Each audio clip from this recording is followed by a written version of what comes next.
আমি এখানে নিয়ে নিলাম দুইটা বড় রসুন। আমি এই রসুন দিয়ে ভর্তা বানাবো।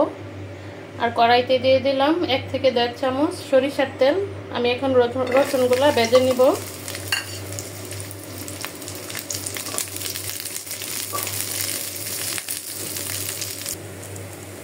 আমার রসুনের কালারটা কিন্তু একদম চেঞ্জ হয়ে গেছে, বাদামি কালার হয়ে গেছে।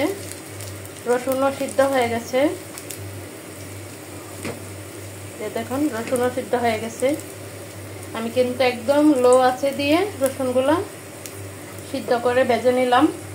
আমি এখন রসুনগুলো নামিয়ে ফেলবো।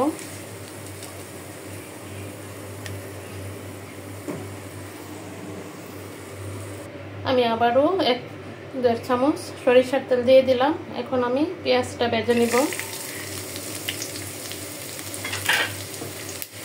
এটাও কিন্তু একদম লো আছে বেচতে হবে, তবে একটু বাড়ায় দিলে তাড়াতাড়ি হয়ে যাবে। পাশে থেকে নাড়াচাড়া দিলেই আর লাগবে না। এটা কিন্তু পোড়া লাগলে ভালো লাগবে না, জাস্ট একটু পেঁয়াজটা সিদ্ধ করে নেবেন। আমার পেঁয়াজটা কিন্তু হালকা কালার এসে গেছে। আমি এখন দিয়ে দেব কুচি করা কাঁচামরিচ।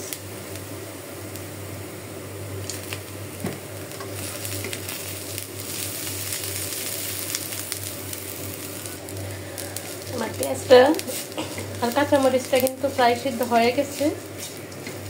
আমি এখন নামিয়ে ফেলবো।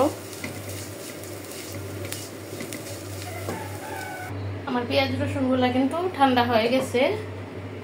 আমি এখন একটু দিয়ে দিচ্ছি কাঁচা সরিষার তেল। দিয়ে দিয়েছি ধনেপাতা আর দিলাম কাঁচা একটু পেঁয়াজ, যাতে টেস্টটা ভালো হয়। আর দিয়ে দিলাম লবণ। আমি এখন মাখাবো।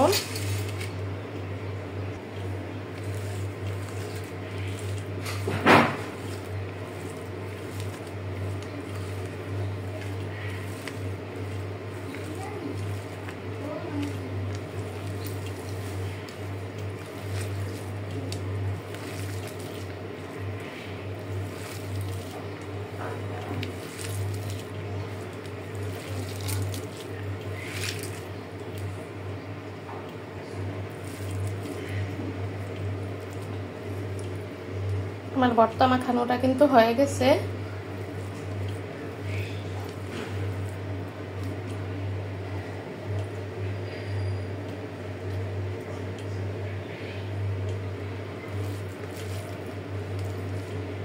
আপনারাও এইভাবে রসুনের ভর্তা বানাবেন। এটা শরীরের জন্য অনেক উপকারী। আমি অতনুদার কাছ থেকে শিখেছি। অতনুর রান্নাঘর সার্চ দিলেই আপনারা দেখতে পারবেন অতনুদা কত সুন্দর করে ভর্তা বানায়।